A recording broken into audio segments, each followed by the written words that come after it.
Selamat datang di mata kuliah kesehatan ternak. Ini merupakan pertemuan terakhir ya, pertemuan ke-7 sebelum UTS.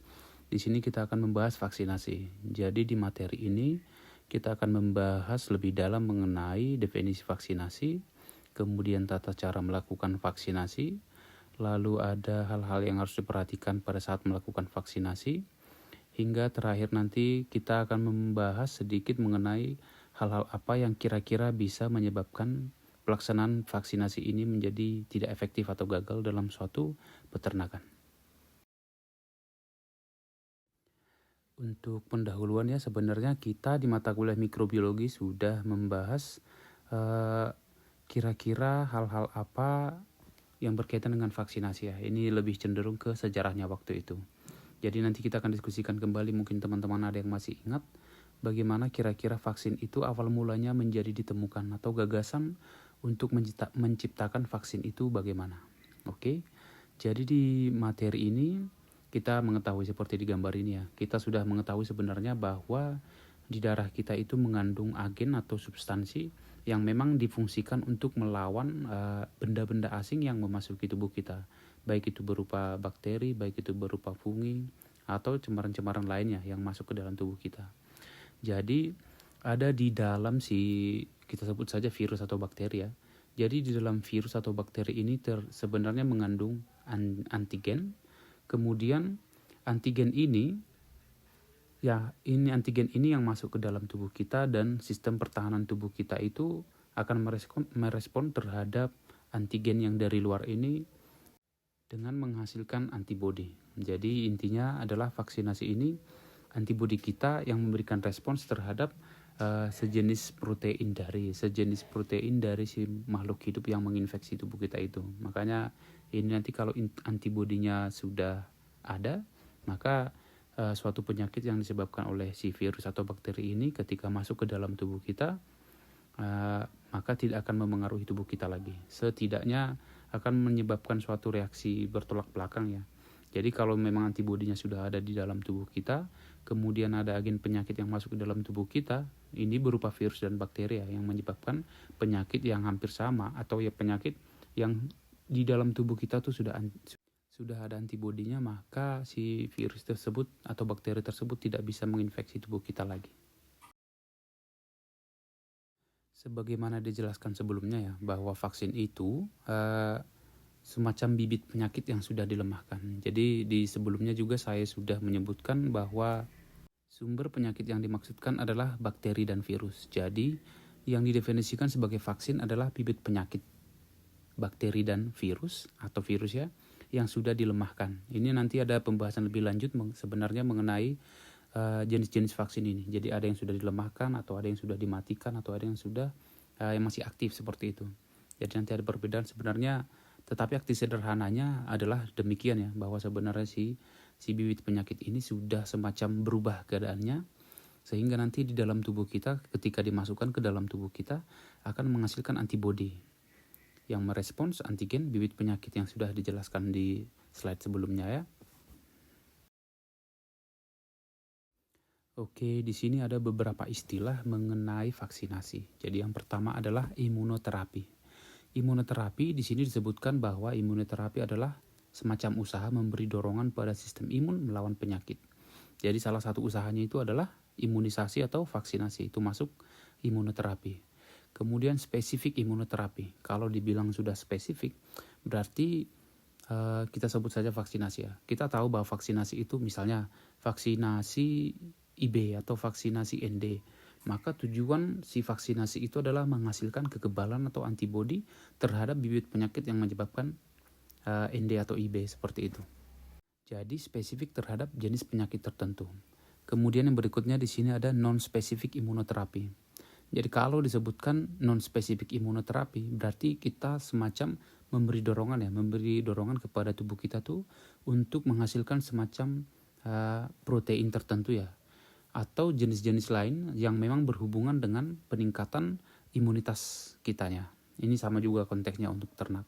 Selanjutnya ada adjuvan. Adjuvan ini adalah suatu senyawa yang difungsikan untuk meningkatkan efektivitas suatu vaksin. Jadi kalau misalnya suatu vaksin sudah ada, bahwa sebenarnya vaksin itu sudah bisa memberikan kekebalan kepada tubuh kita, maka dengan pemberian adjuvan, maka si fungsi vaksinnya itu akan ditingkatkan. Oke. Dan yang terakhir di sini adalah imunostimulan. Kalau imunostimulan ini adalah ditujukan untuk jangka panjang ya. Jadi misalnya kita sudah melakukan vaksinasi, kemudian diberikan imunostimulan, tujuannya adalah untuk meningkatkan ketahanan tubuh kita. Jadi ini untuk jangka panjang. Karena bisa saja di suatu hari ketahanan tubuh kita itu mengalami penurunan. Jadi imunostimulan ini diberikan secara, misalnya diberikan dalam waktu tertentu ya, yang tujuannya memang untuk meningkatkan kekebalan tubuh, karena memang seperti dijelaskan sebelumnya, ada kemungkinan di suatu hari nanti imun kita tuh mengalami penurunan. Kalau begitu apa yang dimaksud dengan vaksinasi? Karena sebelumnya kan kita masih membahas vaksinnya seperti itu. Jadi vaksinasi adalah proses memasukkan bibit penyakit yang sudah dilemahkan atau yang sudah diubah genetikanya ya, atau DNA-nya tadi, untuk membuat si bibit penyakit itu masuk ke dalam tubuh kita tuh, tujuan utamanya bukan untuk menyebabkan penyakit lagi, tetapi melainkan membentuk antibodi di dalam tubuh kita. Sehingga demikian kalau suatu saat bibit penyakit ini masuk ke dalam tubuh kita, maka si tubuh kita itu akan memberikan respon semacam penolakan ya, sehingga infeksinya itu tidak bisa terjadi sebagaimana seharusnya. Untuk ternak juga sama ya. Kalau kita sudah memberikan vaksin ND, maka ketika si virus ND masuk ke dalam si tubuh ternaknya, maka si ternak itu atau antibodinya itu akan merespon si antigen yang ada di dalam virus itu sehingga tidak terjadi penyakit. Lalu di sini mengapa sebenarnya kita atau kita sebagai peternak atau ternak kita membutuhkan pelaksanaan vaksinasi ini? Di sini kita akan membahasnya ya. Jadi ada hal-hal yang memang berkaitan erat baik untuk si ternaknya sebagai hewan yang kita pelihara maupun kepada kita sebagai orang yang memelihara atau pemilik peternakannya. Oke, di sini dijabarkan hal-hal apa keuntungan kita melakukan vaksinasi. Jadi yang pertama di sini disebutkan adalah kesehatan. Sudah tentu ya, ini sudah jelas bahwa ketika ternak mendapatkan suatu perlakuan vaksinasi yang sudah didefinisikan di awal ya, spesifik terhadap penyakit tertentu, maka si hewan tersebut akan menjadi sehat dan kebal terhadap penyakit tertentu tersebut. Jadi misalnya contohnya tadi ND, kalau kita sudah melakukan vaksinasi kepada ternak kita dan vaksin yang kita berikan adalah vaksin ND, maka si ternak kita tersebut akan menjadi kebal terhadap penyakit ND atau infeksi virus ND. Kemudian ini juga secara umum ya. Jadi kalau sudah sehat, nanti stres yang lain atau hal-hal terutama pengaruh lingkungan itu yang bisa saja meningkatkan suatu virulensi suatu penyakit akan berubah. Jadi si ternaknya itu akan menjadi sehat. Kemudian seperti disebutkan di awal bahwa vaksinasi difungsikan untuk melindungi ternak dari spesifik penyakit-penyakit spesifik tertentu. Jadi kalau contohnya ND tadi, maka kalau kita ingin menghindarkan si ternak kita dari virulensi atau penyakit IB, maka kita melakukan vaksinasi IB. Kemudian kalau kita menginginkan ternak kita kebal terhadap virus flu burung, maka kita memberikan vaksin AI seperti itu.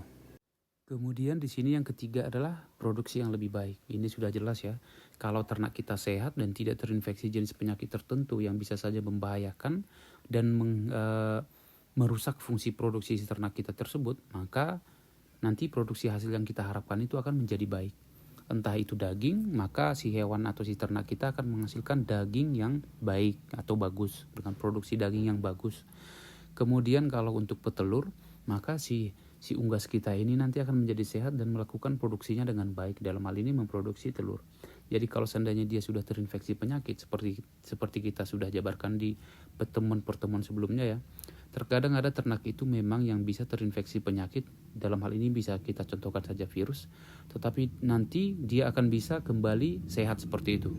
Tetapi yang perlu kita cermati adalah bahwa produksinya itu menjadi terganggu. Itu ketika si ternaknya sehat. Bagaimana kalau tidak sehat, pasti produksinya juga akan sangat terganggu karena posisinya si ternak itu adalah sakit. Jadi dengan pelaksanaan vaksinasi hal itu bisa kita cegah. Kalau si ternaknya sudah divaksin, maka si ternak ini Jadi kita harus kembali lagi ya, bahwa vaksin itu diberikan kepada ternak yang sehat. Jadi sebelum adanya infeksi virus. Kalau si ternak kita sudah sehat, maka di awal ya, ternak kita sehat di awal dan tidak ada infeksi virus, maka di kemudian hari untuk melaksanakan produksinya atau beraktivitas untuk melaksanakan produksinya, si ternak kita itu akan menjadi sehat. Maka nanti produksi yang kita inginkan itu akan mudah dicapai. Dan kemudian yang terakhir di sini adalah mencegah infeksi jenis penyakit tertentu ini di masa depan. Oke, misalnya kalau sudah mewabah suatu penyakit, kemudian sebenarnya kita di awal sudah melakukan vaksinasi, maka ternak kita ini akan menjadi kebal terhadap penyakit tertentu tersebut. Tetapi kemudian, misalnya kan sudah divaksinasi di awal, tadi sudah dikatakan sudah ada satu penyakit yang musim. Kemudian di masa depan musim lagi penyakitnya. Kita contohkan aja ini untuk unggas petelur ya. Kalau di broiler mungkin yang masa panennya lumayan singkat, ini semacam tidak terlalu jauh karena 40 hari sudah dipanen seperti itu.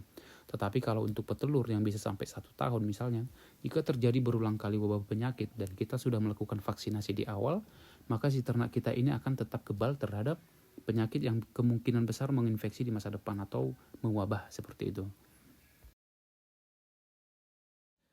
Di sini kita melihat jenis-jenis vaksin yang jenis produksinya ya. Jadi vaksin-vaksin tersebut sebenarnya dibuat dari apa seperti itu. Kalau ini sudah jelas, misalnya bakteri dan virus tadi. Kemudian ada tipe-tipe vaksin atau jenis-jenis vaksin yang memang diberikan kepada ternak. Ini juga berlaku untuk manusia ya. Jadi di sini ada 3. Kalau dahulu kita lebih mengetahui bahwa vaksin itu ada 2, yaitu vaksin yang aktif dan vaksin inaktif atau yang hidup dan yang mati seperti itu. Di sini ada 3 jenis. Nanti ada sebenarnya 1 lagi. Jadi secara umum ada 3 ya, tapi nanti akan ada 1 lagi di pembahasan berikutnya. Jadi yang pertama adalah vaksin hidup atau live vaksin. Jadi vaksin yang hidup ini adalah ya vaksinnya si bakteri atau virus atau bibit penyakitnya itu masih hidup, tetapi gen virulennya dibuang dengan teknologi tertentu, dengan udah skala gen ya. Jadi gennya itu dibuang, gen virulen atau gen yang menyebabkan penyakit tersebut. Gen virulennya itu dibuang dan diganti vektor organisme, yang vektor organisme itu tidak menyebabkan penyakit. Jadi ketika disuntikan ke dalam tubuh, baik itu manusia atau ternak, maka si bakteri atau virus yang seharusnya menyebabkan penyakit tersebut tidak menyebabkan penyakit. Karena memang tadi gen virulennya itu sudah diganti dengan vektor organisme. Oke, ini merupakan disebutnya live vector vaccine katanya. Jadi istilah yang paling umum itu live vector vaccine. Dan ini katanya kalau hasil penelitian menunjukkan bahwa vaksin ini stabil atau kualitasnya bagus ya. Kemudian yang kedua, attenuate vaksin atau vaksin yang sudah dilemahkan. Jadi kalau sudah dilemahkan, maka si bibit penyakit tersebut kehilangan kemampuannya untuk menyebabkan penyakit. Jadi kalau ini virusnya atau bakterinya dilemahkan. Kalau live vaksin tadi virusnya dan bakterinya tetap hidup, tetapi gen virulennya dibuang dengan teknologi tertentu ya udah setingkat DNA ini. Kemudian yang ketiga itu adalah killed vaksin atau vaksin inaktif. Kalau ini vaksinnya sudah atau bibit penyakitnya itu sudah dimatikan. Jadi sama sekali tidak ada kemampuan si bibit penyakit tersebut untuk menyebabkan penyakit. Tetapi ini masing-masing mempunyai kelebihan dan kekurangan ya. Kalau yang pertama ini live vaksin itu mungkin sedikit sulit dibuat ya, karena sudah berkaitan dengan gen virulen yang bisa menyebabkan penyakit. Justru gen itu yang dibuang itu hal yang sangat rumit. Kemudian kalau attenuate ini yang sudah dilemahkan ini sebenarnya karena masih dilemahkan ya, berarti kemungkinan masih ada kemampuan si virus atau bakteri tersebut menyebabkan penyakit. Jadi kalau ternak kita misalnya kita berikan jenis vaksin ini, maka ada efek sampingnya yang bisa berupa mild symptoms. Artinya apa? Semacam simptom atau gejala-gejala ringan. Gejala ringan nanti di yang selanjutnya di slide selanjutnya kita akan membahas sedikit tentang ini. Jadi masih ada sedikit semacam reaksinya ya, tetapi masih hanya gejala ringan seperti itu. Kemudian yang ketiga ini adalah killed vaksin atau memang bibit penyakitnya itu sudah dimatikan. Jadi kelemahannya adalah bahwa ternyata jenis vaksin yang berasal dari atau dibuat dengan killed vaksin ya, dengan metode ini ternyata kemampuannya itu lebih lemah atau tidak lebih kuat. Kualitasnya ini paling rendah bisa disebut seperti itu ya, daripada atau dibandingkan dengan kedua vaksin yang sudah disebutkan di awal. Ini yang saya sebutkan tadi bahwa yang terakhir ini adalah DNA vaksin. Jadi ini sudah lebih mendalam lagi ya. Dan tampaknya ini yang paling rumit karena DNA vaksin ini adalah pelaksanaannya atau penggunaannya bagaimana, yaitu dengan menginjeksikan atau menyuntikkan kode DNA dari protein yang memang berasal dari organisme penyebab penyakit tersebut. Jadi nanti kode DNA-nya itu diambil dari penyebab penyakit tersebut lalu disuntikkan kepada target. Jadi nanti di dalam langsung ada reaksi untuk menghasilkan antigen, antibodi maksudnya, untuk menghalau si antigen yang ada di dalam bakteri tersebut atau si virus ya, tergantung penyebab penyakitnya apa. Jadi ada 4 tadi. Yang pertama adalah live vaccine, kemudian yang kedua adalah attenuate vaccine atau yang dilemahkan, yang ketiga killed vaccine, kemudian yang keempat di sini adalah DNA vaksin atau vaksin DNA. Oke, berikut kita membahas mengenai bentuk-bentuk vaksin yang diproduksi. Jadi ada 3. Yang pertama berbentuk cair, yang kedua berbentuk freeze dried atau dikeringkan dingin ya, kering beku.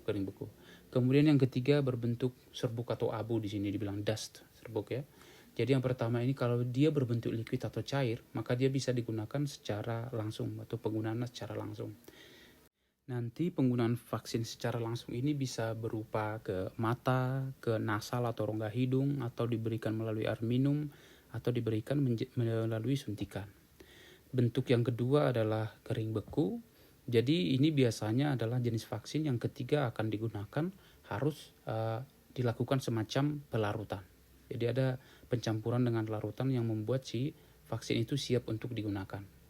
Oke, ini juga bisa digunakan untuk berupa suntikan, bisa untuk tetes mata, dari hidung, kemudian bisa juga dari air minum atau semprotan dari atas nanti ya.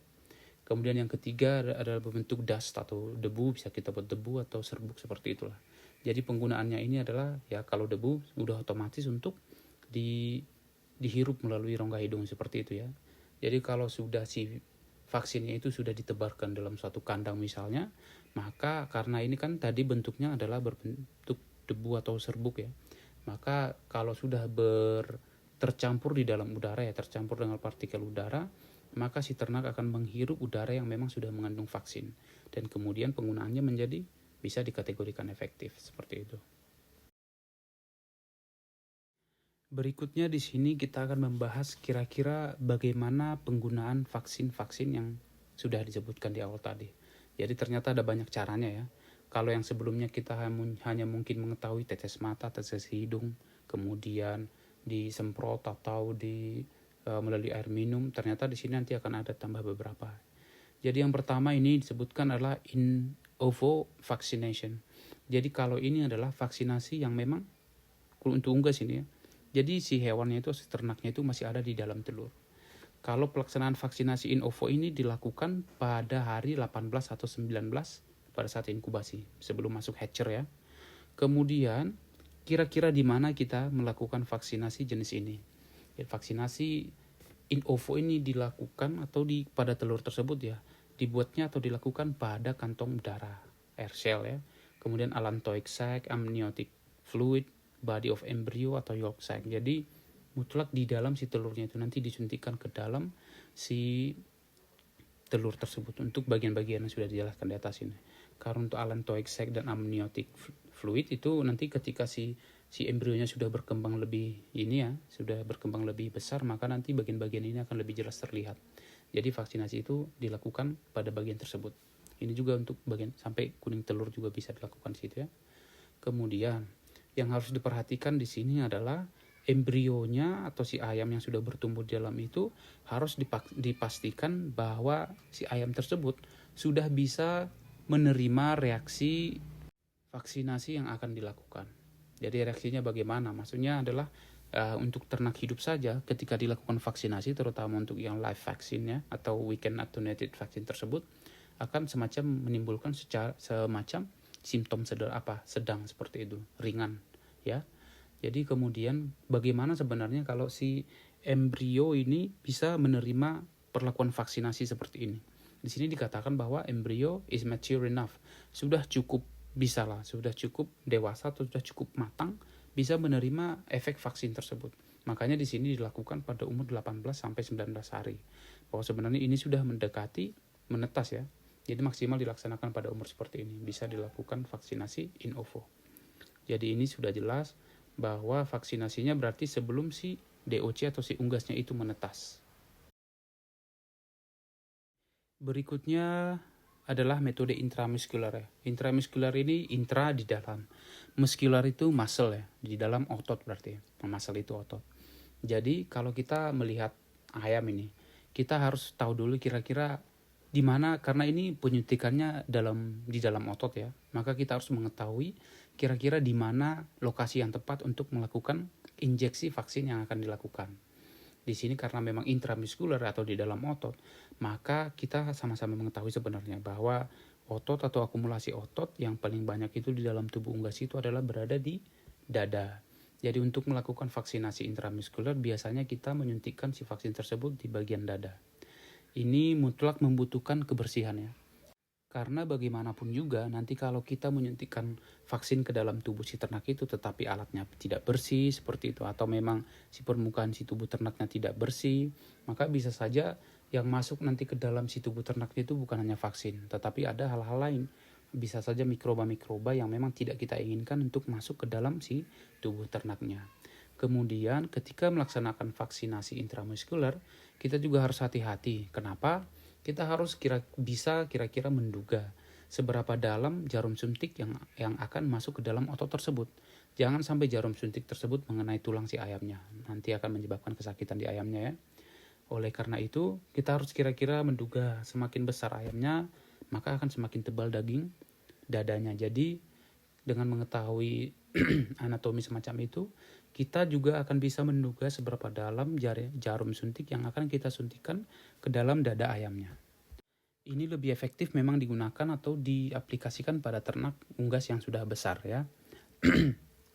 Bisa kita bayangkan kalau misalnya ingin melaksanakan vaksinasi pada DOC. Ini sangat tidak mungkin dilaksanakan ya. Karena daging di ototnya si DOC itu masih, kita sebut saja masih sangat-sangat tipis atau bahkan tipis sekali seperti itu. Jadi ketika kita ingin menyuntikkan itu sudah mustahil akan bisa dilakukan dengan baik seperti itu atau tepat ya. Jadi lebih efektif dilakukan pada ternak unggas yang sudah besar. Lalu ini juga lebih ribet sebenarnya ya. Misalnya kalau unggas kita itu ada 10.000 ekor, kemudian kita harus menyuntik satu-satu, 10.000 ekor itu akan sangat-sangat luar biasa makan waktu dan sangat-sangat rumit. Jadi ini juga yang kita jadikan sebagai dasar pelaksanaan vaksinasi. Kalau sekiranya hanya beberapa ekor, untuk lebih efektif mungkin bisa dengan penyuntikan intramuskular. Tetapi kalau sudah dalam jumlah yang sangat banyak, maka lebih baik dipertimbangkan cara-cara tertentu yang memang bisa mempermudah kita atau tidak menguras tenaga yang sangat banyak dari kita sebagai orang atau peternak yang akan melakukan vaksinasi ini. Oke, kalau tadi di dalam daging, maka yang ini adalah subkutan atau di bawah permukaan kulit. Kalau namanya memang subkutan itu semacam istilah yang familiar ya di kita, bahwa subkutan itu artinya di bawah permukaan kulit. Jadi pelaksanaan vaksinasi ini harus dilakukan atau penyuntikan vaksinnya itu harus berada di bawah permukaan kulit. Jadi bagaimana kita untuk memastikan bahwa si vaksin ini bisa efektif dilakukan sesuai dengan instruksi sebagaimana namanya ya, di dalam atau di bawah jaringan kulit, maka kita harus mencari, misalnya kita sebagai orang yang akan melakukan vaksinasi, kita harus mencari bagian yang memang bagian kulitnya tuh tebal dan dagingnya tuh atau bisa kita jelas perbedakan atau bisa kita identifikasi dengan jelas mana otot dan mana kulit, atau kulitnya itu bisa lebih mudah kita identifikasi gitulah. Jadi yang paling tepat untuk melaksanakan vaksinasi jenis ini adalah biasanya di bagian leher. Kan kita sudah mengetahui kalau kita tarik sedikit bagian lehernya itu kulitnya akan sedikit terangkat ke atas. Dengan demikian kita langsung bisa mengetahui dengan jarum suntik yang berapa dalam, kita bisa mengasumsikan bahwa vaksin yang kita suntikan itu tepat berada di bawah jaringan kulit. Oke, itu untuk subkutan. Ini juga harus hati-hati. Karena apa? Kita harus memastikan bahwa suntik itu berada di bawah permukaan kulit. Dan kita harus memastikan bahwa vaksin yang disuntikan itu tepat berada di dalam kulit. Kita harus hati-hati dalam apa tadi? Jangan sempat juga bahwa si jarum itu menyentuh misalnya tadi di leher dilakukan ya. Jangan si vaksin tersebut menembus terlalu dalam hingga kena tulangnya, atau hingga kena, atau lebih dalam ya, atau di arah yang berbeda, bisa saja kena esofagusnya, atau bisa saja kena tenggorokannya atau trakeanya, seperti itu. Jadi harus diperhatikan dan kita harus tahu betul dan yakin bahwa kita melakukan injeksi virus itu tepat berada di bawah permukaan kulit. Oke, di slide ini ada dua, nasal dan oral. Ini yang paling lazim kita ketahui ya, terutama untuk DOC. Jadi kalau nasal itu sudah jelas kita tahu bahwa artinya adalah rongga hidung. Jadi kalau untuk pelaksanaan vaksinasi nasal dari metode nasal ini, prosedur secara nasal ya, bahwa vaksin itu kita berikan melalui rongga hidungnya. Jadi ketika vaksin itu diteteskan ke dalam rongga hidungnya, nanti akan terserap ke dalam. Setelah di dalam, vaksinnya itu akan masuk ke dalam saluran pernafasannya dan bereaksi di sana. Jadi tepat di dalam rongga hidungnya. Kemudian kalau oral, maka ini tetes mulut bisa kita bilang juga ya. Tetes mulut. Jadi kita membuka mulutnya, kita teteskan vaksinnya. Lalu vaksinnya itu akan masuk ke dalam saluran pencernaan dan akan bereaksi di sana. Hal apa yang perlu kita perhatikan di sini? Kita harus memastikan bahwa ini ya, sejumlah vaksin yang kita berikan tersebut benar-benar terserap dan masuk ke dalam tubuh si ternak tersebut. Karena ini kan tujuannya untuk menghasilkan reaksi di dalam tubuhnya. Maka si vaksin tersebut yang kita berikan ini harus benar-benar masuk ke dalam tubuh si ayamnya. Misalnya kita sudah meneteskan ke nasalnya atau ke mulutnya, kita harus cek dulu, jangan langsung diteteskan, langsung dilepaskan seperti itu. Setelah diteteskan, diperhatikan dulu, dibiarkan dalam posisi tertentu hingga vaksinnya itu nanti bisa masuk ke dalam tubuh si ternaknya.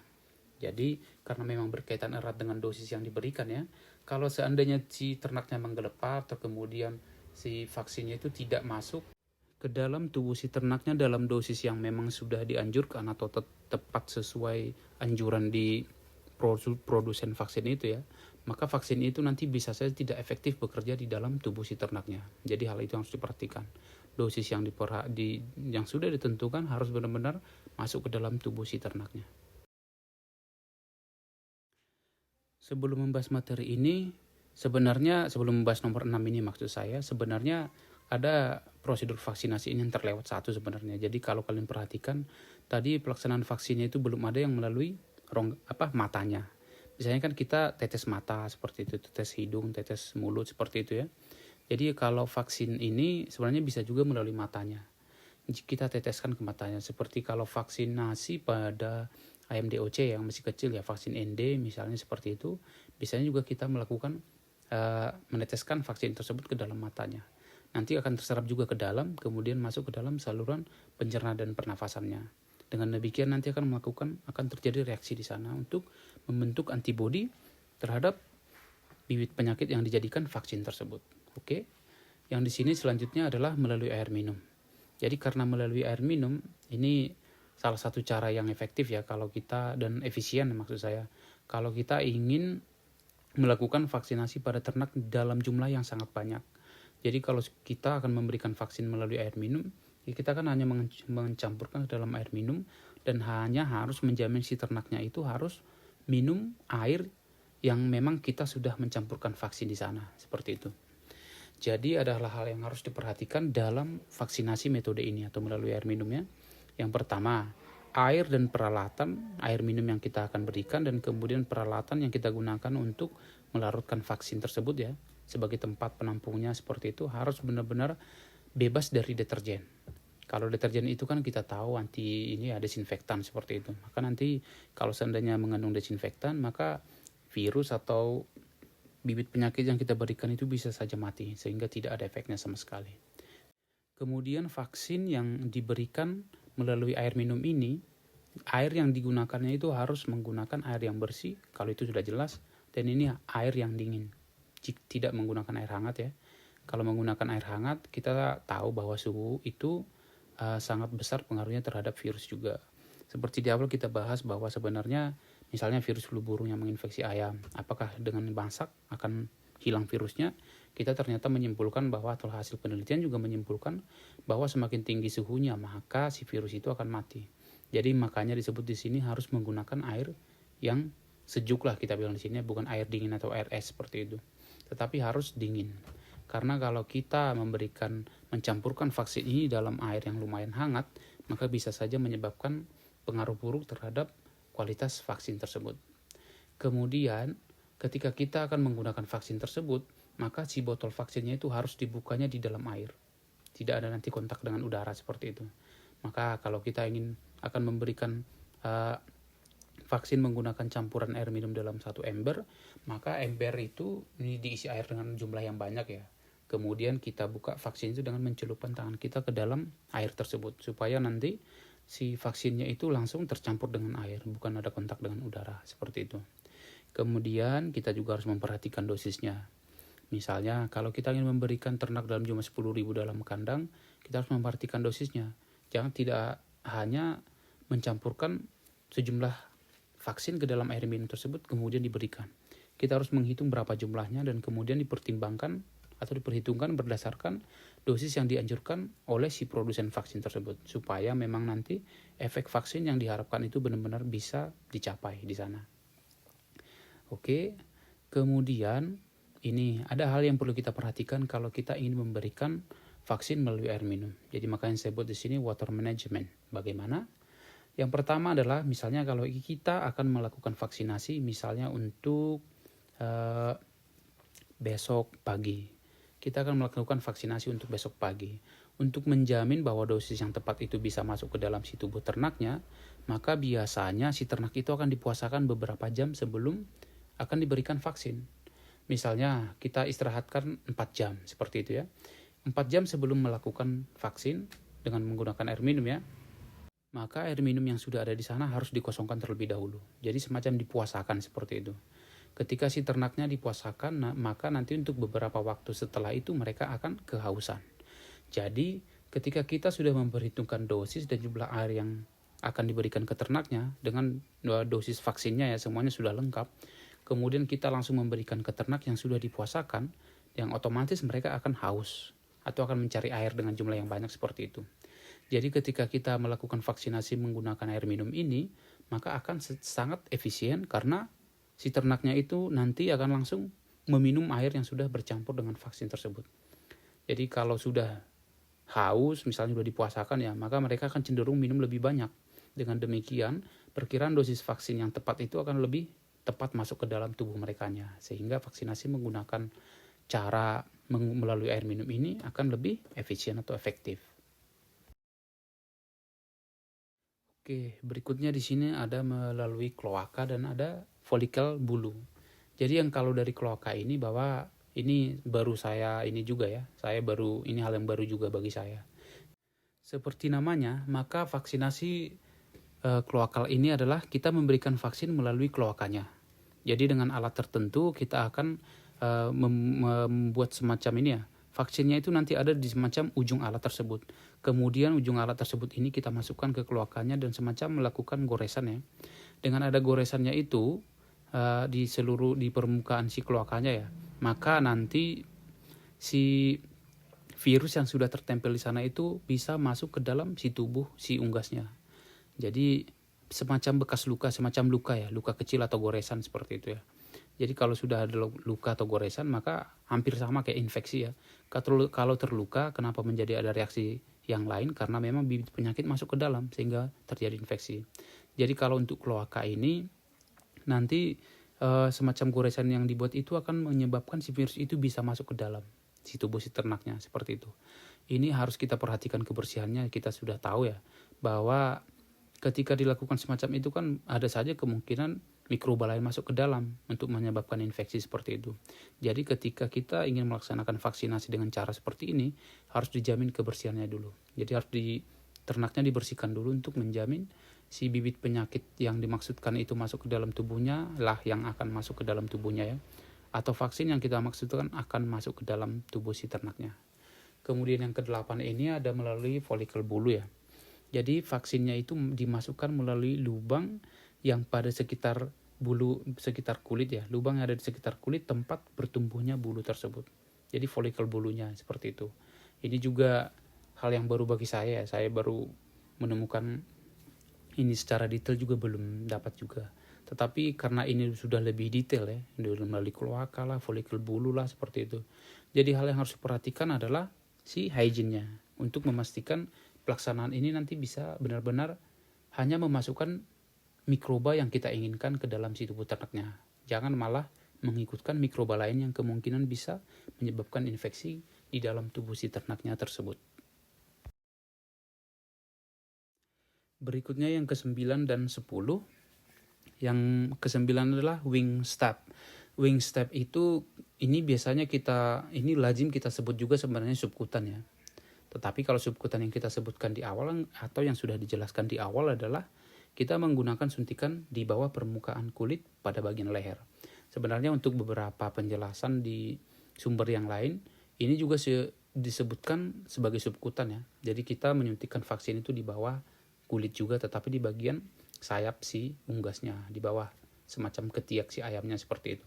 Di situ disuntikkan si vaksinnya. Jadi menggunakan jarum khusus ya, karena juga kita tidak mungkin menggunakan jarum yang panjang di sana, karena kita juga akan menemukan semacam kesulitan dan harus hati-hati seperti itu. Untuk menemukan celah memang yang di dalam sayap tersebut tidak ada bagian otot yang terkena nanti, karena pelaksanaan vaksinasi ini adalah semacam subkutan atau di bawah permukaan kulit bagian sayapnya. Kemudian yang ke-10 yang terakhir ini adalah dari spray. Spray maksudnya adalah disemprot atau disiram ya. Jadi kalau memang melalui ini, maka si virusnya itu dilarutkan di dalam air. Kemudian di sini katanya atomizer ya, atomizer gitu ya namanya. Jadi kalau sudah vaksinnya itu bercampur di dalam air, maka si airnya itu nanti akan disebarkan ke dalam udara melalui semprotan. Setelah disebarkan melalui semprotan, maka bisa terminum oleh si unggasnya, masuk ke dalam mulutnya, bisa terhirup melalui udara, masuk ke dalam saluran pernafasannya, atau terkena juga melalui matanya yang bisa memasuki saluran pernafasan dan saluran pencernaan. Jadi posisinya harus lokasinya di atas ya, karena kalau kita berada di bawah menyemprotkannya kan cenderung hanya ke bawah doang nanti vaksinnya akan tersebar di dalam kandang tersebut. Tetapi kalau sudah dari atas, maka cenderung semua ternaknya itu nanti kena seperti itu, untuk mengoptimalkan si fungsi vaksin yang diharapkan pada pelaksanaan vaksin atau metode vaksinasi menggunakan cara yang menyiram atau menyemprot ini. Oke, di sini disebutkan bahwa ketika kita sudah melaksanakan vaksinasi, ada baiknya kita melakukan semacam monitor. Monitor ini atau pengecekan ini ya, kita ingin memastikan apakah ada hal-hal yang terjadi pada ternak yang kita vaksin tersebut. Ini juga bisa mengetahui bahwa apakah ada reaksi vaksin yang kita berikan atau memang si ternaknya itu tidak menimbulkan atau tidak memberikan respons terhadap si vaksin yang diberikan tersebut. Ini sebagai contoh ada 2 jenis penyakit ya. Ini juga bisa saya kaitkan dengan penjelasan yang tadi itu. Yang saya bilang bahwa ada nanti reaksinya, misalnya untuk vaksinasi yang menggunakan virus atau yang bakteri yang vaksin aktif maksud saya, atau yang dilemahkan seperti itu tadi. Kemudian contohnya adalah Fowlpox. Jadi katanya kalau untuk melihat semacam apakah ada reaksi atau tidak, kita bisa melakukan pengecekan pada 7-10 hari setelah melakukan vaksinasi jenis penyakit ini. Jadi reaksinya yang terlihat seperti apa? Nanti ada semacam, kalau pimpel ini kalau pimpel itu kan bisa juga semacam didefinisikan ini ya, jerawat seperti itu. Jadi akan ada pembengkakan kecil di daerah tempat kita melakukan penyuntikan tersebut. Kalau pada 7-10 hari kita mengamati dan ditemukan semacam pembengkakan kecil di area yang kita suntik, maka kita bisa membuat kesimpulan awal bahwa virus atau bakteri yang dijadikan vaksin yang masuk ke dalam si tubuh ternaknya itu benar memberikan semacam reaksi, atau si tubuh ayam itu memberikan reaksi terhadap bibit penyakit yang masuk tersebut. Kemudian untuk contoh IB ya, infeksius bronkitis. Jadi karena ini berkaitan erat dengan IB itu kan jenis penyakit yang menyerang saluran pernafasan seperti itu. Dan meskipun nanti ada kaitannya dengan ketelur ya, Tetapi untuk melihat semacam reaksi awal atau ada tidaknya suatu reaksi ketika kita melakukan vaksinasi terhadap ternak kita, yaitu untuk vaksinasi IB ya, untuk 5-7 hari setelah kita melakukan vaksinasi, maka si hewan atau si ayam tersebut biasanya menunjukkan gejala ada semacam gangguan pernafasan sedikit. Kalau segini di sini disebutkan batuk ringan ya, batuk ringan atau gangguan pernafasan ya. Kemudian suhu ayam juga bisa meningkat. Itu menunjukkan bahwa si ayam tersebut merespons vaksinasi yang sudah kita berikan. Kemudian untuk lebih detail sebenarnya, kita kan hanya mengidentifikasi secara fisik seperti itu. Tetapi untuk lebih detail sebenarnya adalah kita memberikan atau mengambil sampel darah kemudian dicek di laboratorium untuk mengetahui perubahan komposisi atau antigen yang ada di sana, antibodi yang dihasilkan di dalam darah tersebut. Itu sebenarnya cara yang paling tepat untuk mengetahui ada tidaknya reaksi atas vaksinasi yang sudah kita lakukan. Oke, ada beberapa hal yang harus kita perhatikan pada saat melakukan vaksinasi atau menangani vaksinnya. Yang pertama, media yang kita gunakan untuk transportasi itu harus benar-benar dijamin tidak bisa terpengaruh besar ketika kena cahaya atau panas. Jadi harus terlindung dan tidak mudah terpengaruh oleh lingkungan seperti itu. Kemudian juga di sini disebutkan temperaturnya, suhunya harus dijaga supaya tetap rendah. Jangan sampai si vaksin tersebut mengalami kontak dengan panas atau cahaya yang besar ya. Nanti vaksin tersebut bisa rusak. Karena dia merupakan sudah bakteri yang dilemahkan atau virus yang dilemahkan ya. Sudah ada perlakuan tertentu dan kita juga tahu bahwa sebenarnya mikroba itu cenderung rentan terhadap panas dan suhu yang tinggi ya. Atau cahaya yang terlalu terang seperti itu. Atau cahaya UV seperti itu akan bisa mengakibatkan si bibit penyakit ini bisa mati. Jadi kalau memang di kemasan si vaksinnya itu dikatakan untuk transportasi menggunakan suhu rendah, misalnya 4 derajat Celcius, maka cara itu harus diikuti atau instruksi itu harus diikuti untuk menjamin vaksin itu benar-benar sampai ke tujuan itu dengan baik. Kemudian jenis vaksin yang akan digunakan harus kita perhatikan. Misalnya kalau memang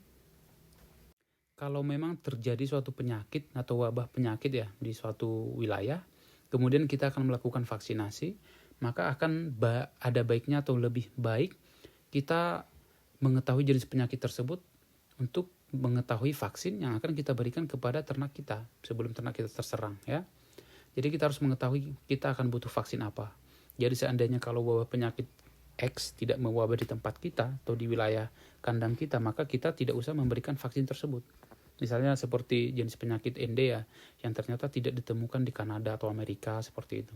Maka kalau bisa, kalau memang peternakan kita di Kanada kan, maka tidak perlu kita mengkhawatirkan jenis penyakit yang memang tidak mewabah di sana. Jadi kalau di tempat kita mewabah jenis penyakit ABC misalnya, maka kita lebih berfokus memberikan atau melakukan vaksinasi terhadap wabah penyakit tersebut yang memang cenderung lebih banyak menyerang di wilayah yang tempat kita beternak. Kemudian yang ketiga, dosisnya.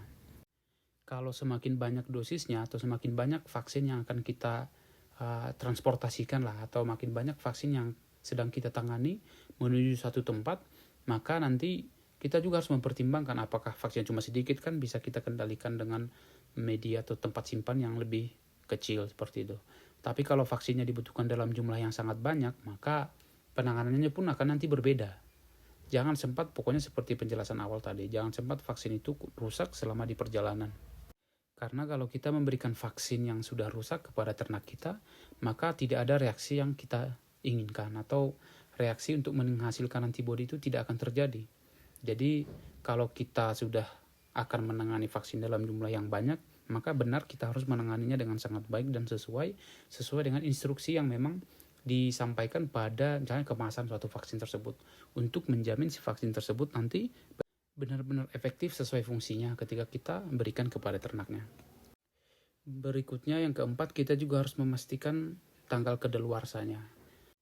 Jadi jangan sesekali kita memberikan vaksin yang sudah kedaluarsa atau jangan sama sekali membelinya ya. Karena ini kan biaya yang besar ya untuk membelikan vaksin misalnya untuk populasi yang banyak. Kalau kita membeli vaksin yang sudah kedaluarsa, maka sudah tentu kita membuang uang dan nanti kita gunakan pun tidak akan berfungsi sama sekali di dalam si tubuh ternaknya. Oleh karena itu kita harus cek selalu tanggal kedaluarsanya apakah sudah lewat atau belum, seperti itu. Yang kelima dikatakan di sini bahwa kita harus mengikuti prosedur penggunaan yang sudah memang ditetapkan si produsen vaksin tersebut. Kalau produsen vaksinnya mengatakan cara A, maka kita harus mengikuti cara tersebut untuk memastikan vaksin yang kita berikan itu benar-benar berfungsi dengan baik di dalam si tubuh ternaknya kelak. Misalnya untuk pencampuran pelarutnya untuk vaksin yang harus dicampurkan ya, maka kita harus mengikuti dosis atau memang jumlah cairan yang harus kita gunakan seperti itu. Untuk memastikan dosis yang tepat, kemudian efektivitas si vaksinnya pun nanti akan tepat di dalam si tubuh ternaknya. Kemudian yang keenam ada lingkungan yang bersih. Kita harus memastikan lingkungan yang bersih, terutama untuk vaksin yang disuntikan seperti tadi ya. Yang lain juga sebenarnya iya, tetapi kalau yang vaksin yang disuntikan, kita harus lebih memperhatikan kebersihan lingkungannya. Karena apa? Bisa saja nanti ketika menyuntikkan ke sana, si ternaknya itu nanti ada bakteri atau mikroba lain yang tidak kita inginkan masuk ke dalam si tubuh ternaknya. Kalau nanti masuk ke dalam si tubuh ternaknya, nanti bisa saja akan menghasilkan infeksi yang lain. Jadi tidak hanya kita nanti bisa menduga itu reaksi vaksin, padahal itu adalah reaksi penyakit yang lain. Kalau seandainya memang si vaksin itu jangan-jangan sudah mati seperti itu, atau sudah rusak seperti itu ya. Kemudian yang ketujuh, jangan melakukan vaksinasi pada hewan yang memang sudah sakit. Karena ini nanti memberikan reaksi yang bertolak belakang ya, sudah tidak sesuai seperti itu. Ternaknya sudah sakit, kemudian diberikan bibit penyakit lagi gitu. Maka si ternaknya bisa akan bertambah sakit. Jadi hal-hal ini harus diperhatikan mulai dari yang awal sampai akhir. Oke, di bagian ini kita akan melihat atau mengetahui kira-kira hal-hal apa yang bisa menyebabkan pelaksanaan vaksinasi ini menjadi gagal. Yang pertama adalah cara yang salah.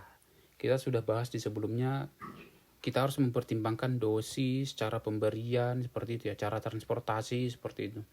Jadi kalau memang cara melaksanakan vaksinasi kita itu salah, maka akan kemungkinan besar vaksin yang kita berikan itu tidak memberikan efek atau pengaruh yang seharusnya.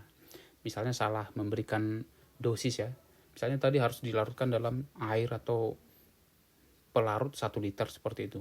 Terus dosis vaksin yang sama yang seharusnya dilarutkan dalam pelarut yang 1 liter, kita melakukan pelarutan sampai 5 liter seperti itu. Maka nanti vaksinnya tidak akan efektif.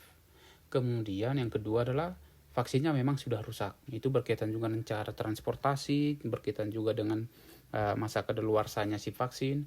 Kalau memang si vaksin itu sudah rusak, maka tentu pengaruhnya tidak ada kepada ternak yang akan kita berikan.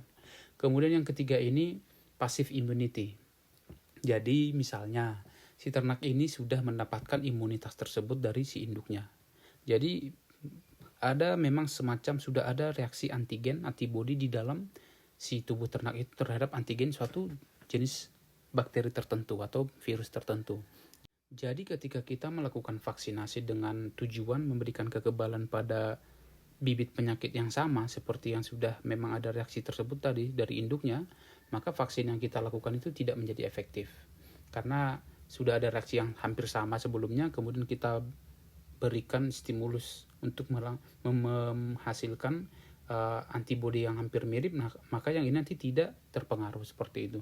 Jadi itu bisa saja kita sebutkan atau kita misalkan saja ya, kalau misalnya itu jenis penyakit tertentu yang memang sudah ada passive immunity-nya ya, kemudian semacam ada berevolusi yang kemungkinan DNA-nya hampir sama seperti itu, maka bisa saja vaksinasi terakhir yang kita lakukan itu tidak berpengaruh terhadap si ternak yang kita vaksin tersebut. Oke, demikian kira-kira yang bisa disampaikan untuk materi mengenai vaksinasi ya. Ini terkhusus vaksinasi pada unggas ya. Tapi secara umum hampir sama sebenarnya untuk vaksinasi yang kita fungsikan atau maksudkan dalam bidang peternakan atau bahkan ke manusia, ini bisa hampir sama konteksnya. Oke, jadi kalau kita tarik semacam kesimpulan bahwa sebenarnya vaksinasi itu kan tujuannya untuk menghasilkan kekebalan di dalam tubuh kita. Kemudian kita juga sudah mengetahui hal-hal apa yang berkaitan dengan vaksinasi ini, termasuk jenis-jenis vaksinnya, kemudian cara-cara penanganan vaksinnya, kemudian sumber-sumber vaksinnya yang berkaitan dengan apakah dia vaksin yang masih hidup atau mati seperti itu. Kemudian kita juga sudah membahas cara-cara yang tepat untuk melaksanakan vaksinasi ini. Kita juga tadi sudah membahas sedikit mengenai aplikasi vaksin ini secara spesifik. Misalnya kalau dia bentuk cair, penggunaannya seperti apa, kalau dia bentuk kering beku seperti apa, kemudian kalau berbentuk padatan atau berupa serbuk seperti apa. Oke. Kemudian cara-cara vaksinasi itu sudah dijelaskan juga tadi. Itu juga diperhatikan ya, karena itu penting mengenai pelaksanaan vaksinasi ini yang secara umum dilaksanakan bagaimana. Oke, dan yang terakhir di sini kita sudah mengetahui adakah reaksi, apakah kita bisa mengecek ada reaksi atau tidak yang setelah kita melakukan vaksinasi. Kemudian kita juga sudah mengetahui hal-hal apa yang kita perhatikan ketika menangani vaksin, mulai dari transportasi, tanggal kadaluarsa dan semuanya yang berkaitan erat nanti dengan kualitas vaksin yang akan kita berikan kepada ternak kita. Dan yang terakhir kita sudah membahas juga mengenai hal-hal apa yang menyebabkan pelaksanaan vaksinasi itu menjadi gagal. Termasuk teknik yang salah, kemudian vaksin yang memang sudah rusak, dan ada juga disebabkan oleh imunitas yang memang sudah ada sebelumnya yang menyebabkan vaksin yang kita berikan ini tidak memiliki dampak yang seharusnya. Oke, sekian untuk materi yang bisa disampaikan mengenai vaksinasi ini. Untuk perhatiannya saya ucapkan terima kasih.